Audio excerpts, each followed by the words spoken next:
Good morning, guys. What's going on? What's cracking? We're playing musical cars today.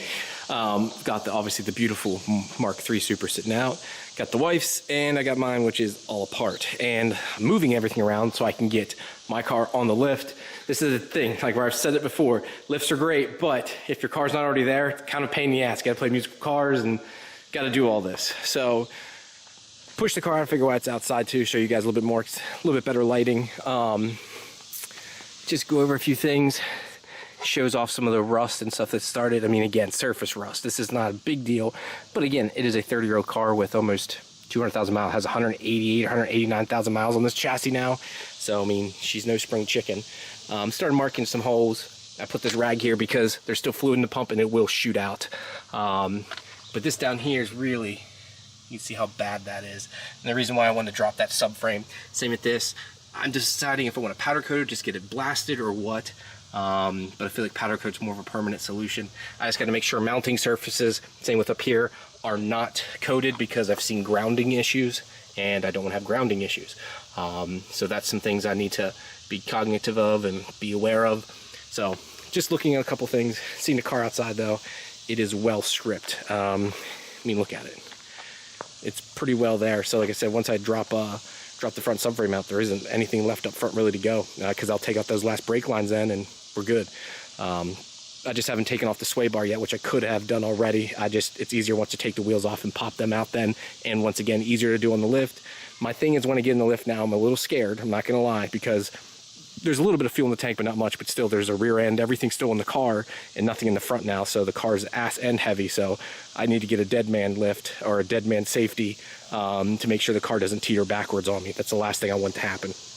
This is the part I kind of enjoy / don't enjoy, so it's like 50-50, is the bagging and tagging part. So I'm still going through stuff, taking it out, because I like to make room. I don't like clutter, like even the stuff sitting in the middle of the floor right now is bothering me, so I need to go in the basement or do something, but I'm trying to keep as little in the basement as possible. Like the goal is to not put anything down there, but some of the fenders and bumpers I can't have up here. My luck, it would fall over, get scratched. I just don't want to have it up here. And some things are just so big and awkward, I can't really store them anywhere. Like these AC lines are they're just big and awkward and I can't bend them up and there's nowhere to really put them. I don't really want to put them in the basement either. I need to almost spray brake cleaner through them or something to get the rest of the coolant or refrigerant out of it. I don't want that stored in the basement. I am replacing this, and again, guys, look at the bubble in this. Like, look how bad. If we get down here, look at the peak here. Like, that's bad. Like, it literally, I hit that with the engine and that worked for 8 years after I swapped the engine. So pretty impressive, Toyota.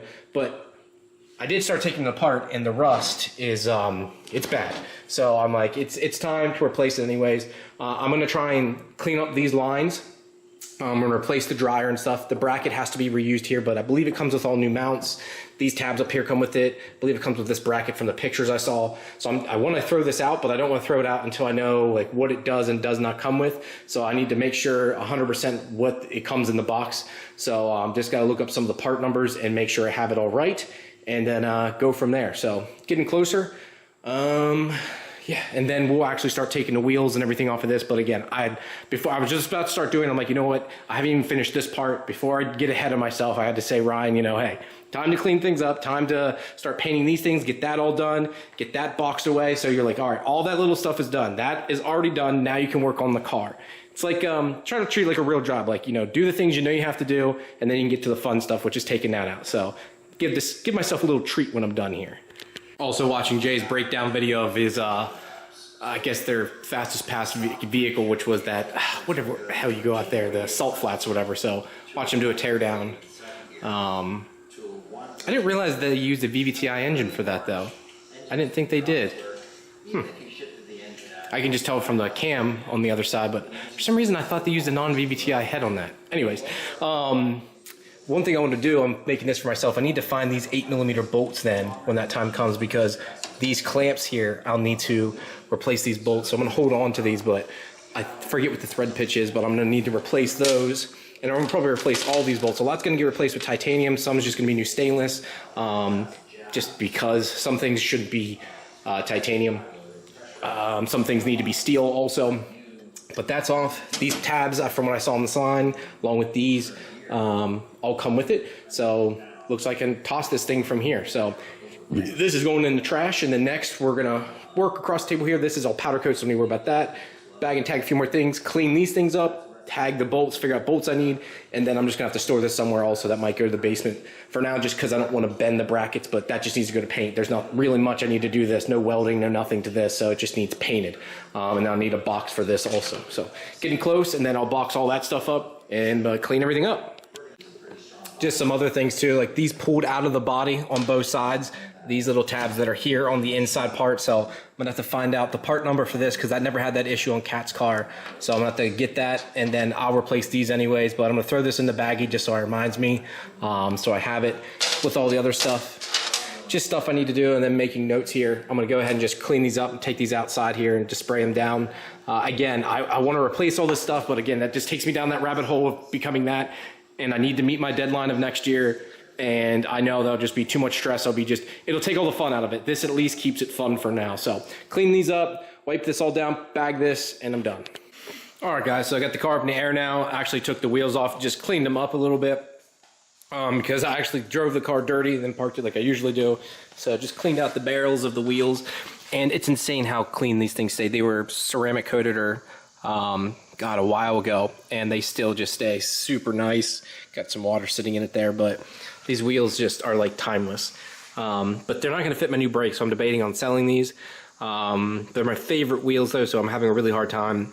I'll think on it a little bit, but yeah, kind of sucks. But the brakes are going up for sale. I shouldn't even say go up for sale. Forget the gentleman's name who said he wanted to buy the front and rears.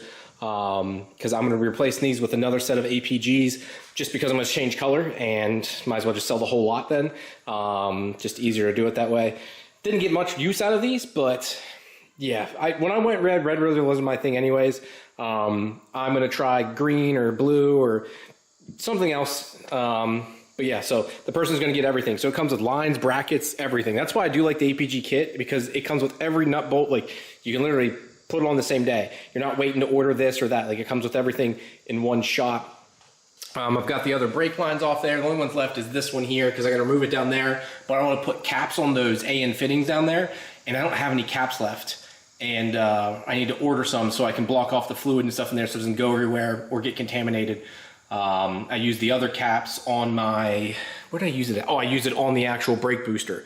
So the actual master cylinder. So yeah, I don't have any extra. I thought I did, but I don't. So what I got to do next is start taking off the rest of the fittings for the lines for the brakes, then take off the lines here, let some fluid fall out of it, and then start taking the brakes off, take the brake, the calipers and stuff off itself, and go from there. So I'm getting closer and closer. Making some more progress here. Went ahead and took the rotors off. Glad I didn't drop it with the rotors, because they were so stuck on there. I had to really hammer them off. And if it wouldn't be attached to the car, that really would have sucked. It would have been a pain in the ass to get off. So I was able to at least hammer it off on here. Again, I keep looking at stuff. I'm like, might as well take it off while it's on the car. There's not going to be much to really drop out, which makes it a little bit easier. I wanted to give a big shout out again to Paul Rosenbaum. He's been helping me a ton from like looking at certain things, what to rebuild, what to replace. He kind of corrected me too on how to take out the rack here. There's a bolt here and a bolt there that you need to take out. I was going to unbolt it from inside, and he's like, no, don't do that. So unbolt it here, and then a bolt right there. And then you can slide it up and out. So good information. Took off a couple things here too. These factory bushings apparently go bad, and I replaced this years ago with a urethane bushing. It still has the grease and everything on it, but I put the bracket over in my pile of stuff to be powder coated, because I want this all gloss, so I figured that'll be done. These brackets here are to hold the brake lines. Again, not really necessary, but it's one of those things I might as well go ahead and do if doing everything else. I'm not sure if that's supposed to be bit like that either. I doubt it is, because this one's not. One is and one isn't. I don't know why. Oh, well, I don't think it matters that much. But yeah, so making some serious progress. I'm trying to think of what else. Other thing I've been looking at now, again, company P2M's giving me upper, lower control arms, front and rear, a bunch of new parts. But what's bothering me is the hub. My understanding is these hubs can be rebuilt, but you can't buy like an assembled hub like you can from other car, like a Honda or anything else. You can buy that. Please correct me if I'm wrong there. I'm not sure what that even costs, but this thing just looks terrible. Look how crusty that is, and that just, to me, doesn't seem acceptable to put that back in after refreshing everything. Like, this will all be perfectly new, and then be putting this back in. Same thing with these studs. Now, I don't want to do extended studs, just because I just don't need them. So I'm thinking about buying just new studs for it, just to replace these corroded ones. Again, while it's still attached to the car, I can beat these out real quick and then pull in the new ones with my impact. But again, do I want to pull them into this, or do I need to rebuild it? So I'll let you know on you guys a little bit. If you guys give me some feedback, will be appreciated. So one thing that's really nice about the YouTube community, you guys always seem to give me good feedback, and this series so far, you guys seem to be really happy with. So I'm glad it's helping, and you guys are helping me. So it's a win-win situation. Okay, taking out the steering rack here next. There's two 12s, I believe so, right, Colton? Yeah. 12 there and there. Now, it might be hard to do with a hand tool. I'm not sure if that's even going to work. You're going to have to use an impact. I have to use an impact. Nope. No? Sweet. It's corn. A big lump of knobs. You had the juice, you had the juice. I wish there's somewhere local, dude. We have that stuff like re-zinc coated. You look nice in there, boy. You know it. You're doing a hell of a job, you know that there, boy. I tell you what, son. Is that funny ha-ha, or more like funny queer? So since this has never been off before, this has been a little bit more of a pain. This has to slide up into that area there, and it's just so corroded.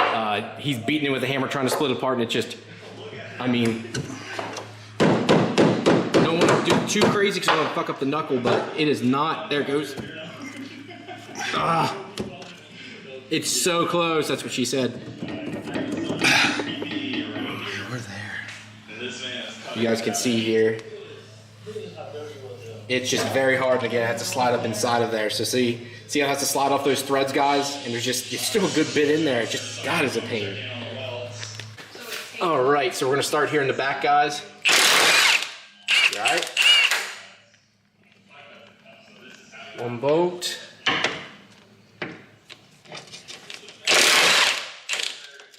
Two bolt. I guess there's one up here too, right there.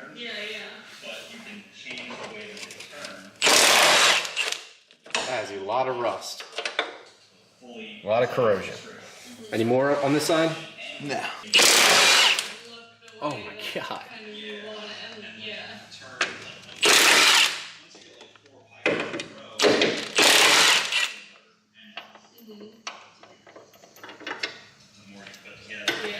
Yeah, I might have to replace those. Those are looking a little crusty.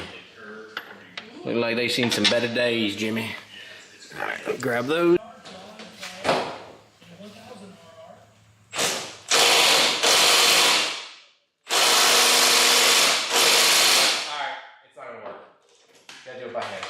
You gotta use that 1/2 inch. Give me that big one. That I'll actually use this. Just give me a that big extension. Oh yeah, Just waiting to fucking hit my knuckles on the lower arm. What the fuck is? Is that you're tightening it right now? Just FYI. No, I'm not. Okay. You're right. Never mind. Which way is this? Okay, sorry. That one at least. Fucking old ass head. We'll roll it out this way. Yep. Yours gonna hit.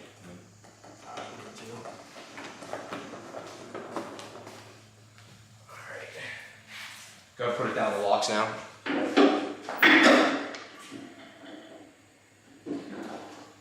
You went down one more. No, that's it. That's the lowest lock, I believe.